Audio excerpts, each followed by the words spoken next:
पाए। हो सकता है, मे भी हो सकता है, क्योंकि वो जब मैंने अंदर गए, ठीक है, उस समय उन्होंने उनके लॉयर ने उनको क्या सलाह दी नहीं दी ये हमें नहीं मालूम। अगर उसी समय वो संज्ञान ले लिए रहते, उनके लॉयर बोल दिए रहते कि सेबी जो पैसा मांग रहे दे दो, सेबी वापस कर देगी, तो आप अपना काम फिर आराम से आगे बढ़ा भी सकते थे। लेकिन वहां पर उन्होंने एक तो पैसा नहीं दिया, दूसरी बात है कि उन्होंने सेबी को गुमराह करने का कोशिश किया, ट्रंक से कितना ट्रक उन्होंने भेज दिया पेपर, और बाद में उनके वकील खड़े होकर बोलते हैं कि 99% लोगों का हमने पैसा वापस कर दिया, जबकि पैसा आपने दूसरी स्कीमों में ट्रांसफर कर दिया। ये सारी बहुत बड़ी बड़ी गलतियां हुई। उसके बाद आपने वो स्कीम बंद कर दिया, दूसरा उसके बाद सोसाइटी, क्यूसॉप और अलग अलग नामों से कंपनी बनाकर पैसा लेना चालू कर दिया।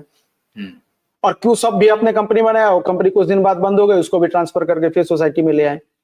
तो अगर सोसाइटियों में आप इतना पैसा लेकर आए हो तो कभी तो मैच्योर्ड होगा वो खाता, लोग पैसा तो मांगेंगे आपसे, वो तो आपको देखना होगा। प्रबंधन किस मुंह से आपके पास आए, क्योंकि उन्होंने तो इतना गलत काम कर दिया है कि वो एक फंस चुके हैं, उससे निकल नहीं पाएंगे। अभी भी गलत काम कर रहे हैं, अभी भी कर रहे हैं लगातार, अभी भी लगातार। तो गलत करना उनकी शायद मजबूरी हो गई, अभी भी गलत काम कर रहे हैं। और वो लोग अपने वकीलों की आड़ में, सुप्रीम कोर्ट की आड़ में, सरकार की आड़ में, सरकार को क्या मतलब था बताइए ना, आप हमें बताइए।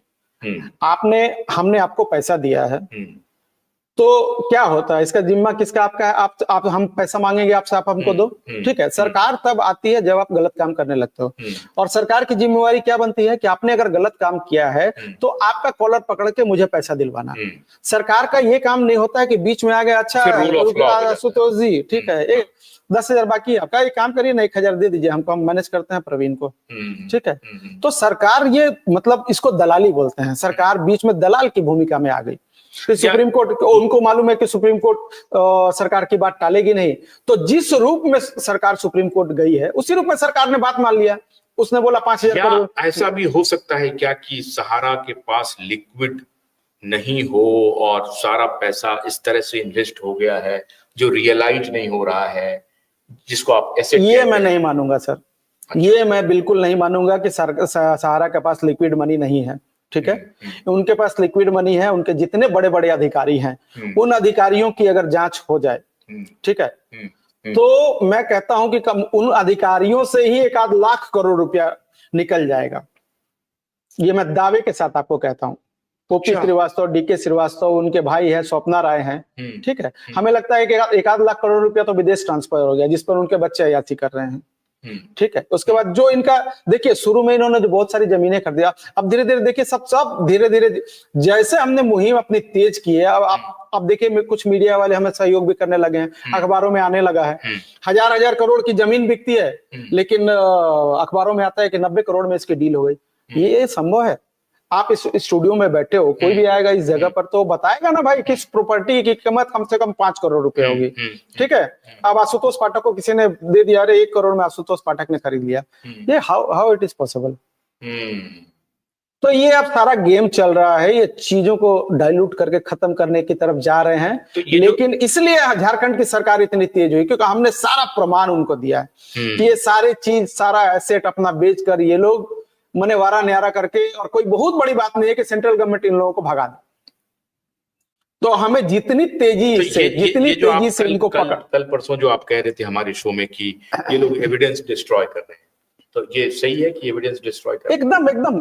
अब बहुत सारे लोग मैंने ऑफिस के लोग निकल के हमारे साथ आ रहे हैं, वो लोग बता रहे हैं अच्छा कि लखनऊ से बहुत सारे इनके जो ऑफिस के लोग थे उनको हटाया जा रहा है, तो ऑफिस के लोग तो बहुत सारी चीज जानते हैं। अब आप उनको निकाल के भगा रहे हो तो बताएंगे ना कि यहाँ पर क्या क्या गोलमाल हो रहा है, तो सब बोल रहे वाइंड अप हो रहा है। मैं यही बोल रहा हूँ देश के लोगों को, और जो भी अभी सहारा के पक्ष में है, जो लोग अभी भी, जैसे स्टार मल्टीपर्पज चल रही है, लोग पैसा अभी भी उठा के कुछ स्टेट से भेज रहे हैं। अरे भाई, ऊपर से अगर 10 रुपए आ रहे हैं तो वो भी तो बता दो, ऊपर से तो आना बिल्कुल बंद हो गया है। आप किस मुगालते में हो?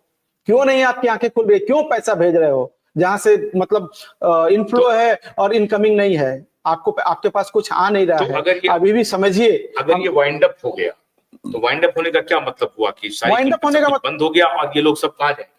ये बंद करेंगे कंपनी अपनी, हो सकता है दिवालिया कैसे घोषित हो जाएंगे? इनकी इतनी संपत्ति जो है, बहुत सारे कुछ संपत्ति जरूर सेबी के पास पड़ी हुई है। एमबी वैली एक बड़ा इनका प्रोजेक्ट दिखता है। एमबी वैली का तो मैंने सुना है बहुत बुरा हाल है, कोई खरीदार नहीं है। नहीं, लेकिन अगर ऐसा हो गया कि जो भी संपत्ति है उनके ऊपर काम हो गया और अच्छा, दिवालिया आप कैसे घोषित हो गए? आपके 20-25 हजार करोड़ रुपए आ गया और जो सरकार को अभी दे रहे हैं 10,000 करोड़ रुपए वो भी देना है, तो 25-30 हजार करोड़ आप लोग कह रहे हैं कि 40,000 करोड़ की लिक्विडिटी के आसपास है। अगर निवेशकों को दे देते हैं तो इनकी कंपनी तो फिर चल पड़ेगी, क्या दिक्कत है? आए ना निकल के बाहर, किसने मना किया है? वो जब आप ये चाहते हैं कि ये अगर हो जाए तो बहुत अच्छी बात हो जाए। देखिए, फिर अब चाहत मेरी पूछेंगे तो मेरी चाहत यही है कि देश के हर निवेशकों का, हर गरीब का पैसा मिलना चाहिए। उस लाइन में हम सबसे पीछे खड़े रहेंगे। हमारा पेट अभी आराम से चल रहा है, जिसके बच्चे की शादी नहीं हुई अभी, मेरे बेटे का अभी, अब अगर मान लीजिए ये विदेश चला गया, मुझे कितने पैसे की आवश्यकता पड़ेगी इसको एमबीए कराने में, आप बताओ? मैं लाखों करोड़ों की आवश्यकता पड़ेगी। मैंने इसी दिन के लिए पैसा रखा था सर। मेरी पीड़ा ये है, मैंने इसी दिन के लिए पैसा रखा था कि आज ये देखिए आपके शो पर आने का मैंने सौभाग्य है और ये चीज है। देखिए मैं खुल के अपनी बात बता रहा हूँ कि मैंने इसी समय के लिए पैसा रखा था कि इस समय अगर जरूरत पड़ी, मैंने इंजीनियरिंग तो करा दिया, लेकिन अभी अगर ये निकलता है तो मैं कहाँ से पैसा लाऊंगा? और आप एक बात आपको ये भी मालूम होगा कि विदेश जाने के लिए बैंक आपको लोन नहीं देता है। अगर मेरा बेटा अमेरिका के किसी यूनिवर्सिटी से पढ़ाई करना चाहता है तो आज अगर मेरा 50 लाख रुपया अगर मुझे मिल गया, लोन तो देता है, लोन देता है। आप सर एक बार पता कर लो, मॉर्गेज करता है। हाँ, मॉर्गेज करता है। मैं सब पता करके बैठा हूँ ना सर, मेरे पास कुछ नहीं है। एजुकेशन लोन उस तरह मेरे पास एक मारुति की गाड़ी है और एक मेरा घर है, बस मेरे पास यही है। तो मैं क्या मॉर्गेज करवाऊंगा? एक नौकरी पेशा आदमी क्या कर सकता है अपनी पूरी लाइफ में, आप बताओ ना। मैंने बच्चे को पढ़ा लिया, मेरा बच्चा ढंग से, मेरा उतना ही वो मेरा एसेट है सर, और मेरे पास कुछ भी नहीं है। इसलिए मैं निकला हूं कि नहीं, इनको, इन बेईमानों को नहीं छोड़ना है। और आज ये अयासी कर रहे हैं सर, लखनऊ में बैठकर जो पता चल रहा है, ये लोग 5-5 लाख रुपए की शराब पीते हैं। गरीबों का पैसा, गरीब यार, तुम पानी भी पी रहे हो, गरीबों का पानी है, पीने के पहले आपको सोचना चाहिए, निकलकर लोगों को बताना चाहिए कि पैसा कहाँ लेके गए।